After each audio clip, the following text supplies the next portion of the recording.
The rain had been falling since the evening, thick, cold sheets that blurred the city into a dull gray painting. By midnight, the old highway between Lahore and Sheikhupura looked abandoned. Shops were locked. Streetlights flickered as if deciding whether to keep glowing, and the only sound that survived the darkness was the relentless tapping of rain against the road. Arif stood under the tiny broken shelter of a deserted bus stop, shivering in his damp jacket. His bus had broken down hours ago. The other passengers were lucky, some called relatives. Some hitchhiked with passing vans, and a few simply disappeared into the night with umbrellas. But Arif had no one to call. His mother lived far away and wouldn't wake up at this hour. His friends were asleep. His battery was nearly dead. He checked the screen again. 1% battery, 1:03 a.m. He sighed and put the phone away, glancing around. The road stretched into two endless rivers of darkness. Not a single headlight. Not a single horn. Nothing but a vast, lonely night. Then he heard a horn, distant and muffled by rain. Arif turned, squinting.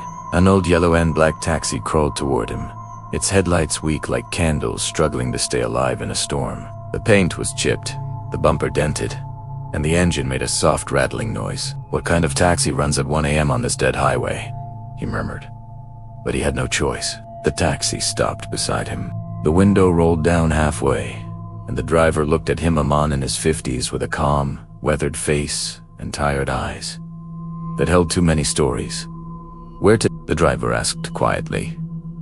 "Lahore town," Arif said. "Get in. Nights like this aren't safe to stand alone." A strange heaviness settled in Arif's chest, but he nodded and climbed inside.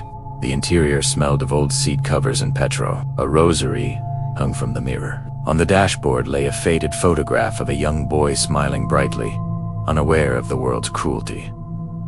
For 10 minutes, they drove in silence. The wipers clicked steadily. The engine hummed. Rain drummed against the roof like impatient fingers. Finally, the driver spoke.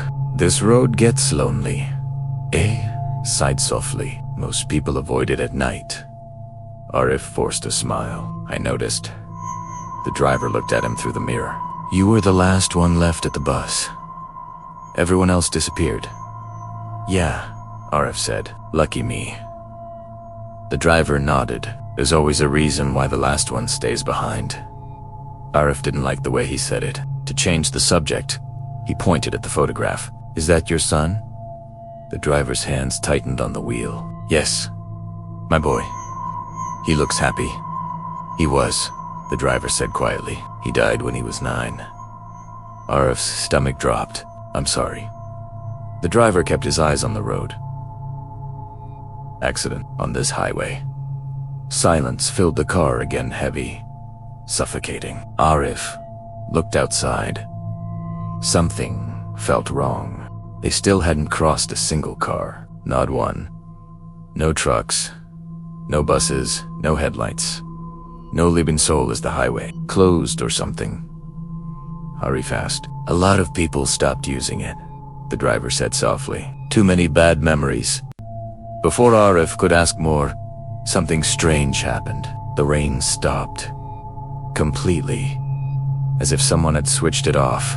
The wind that came through the half-open window was freezing. Not normal. Cold bone deep. Cold. Winter cold in the wrong season. Arif rubbed his arms. It wasn't this cold before. The driver didn't answer. Then Arif heard it. A faint whisper. Soft.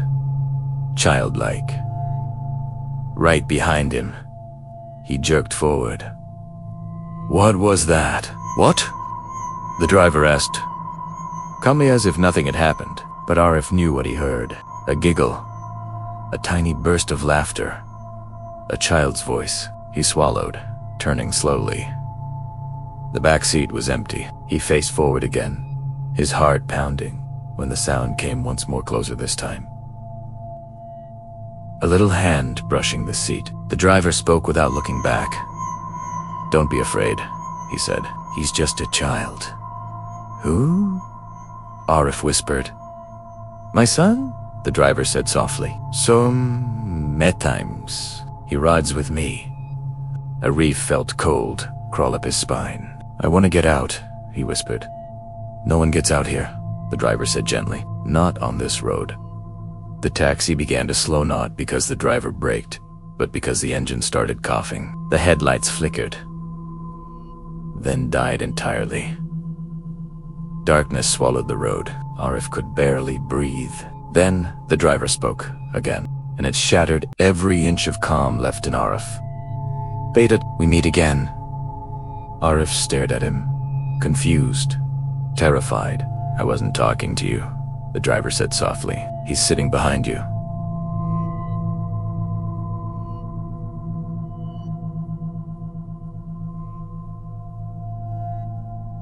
A cold breath touched the back of Arif's neck. The story isn't over yet. The real secret will be revealed in the next part.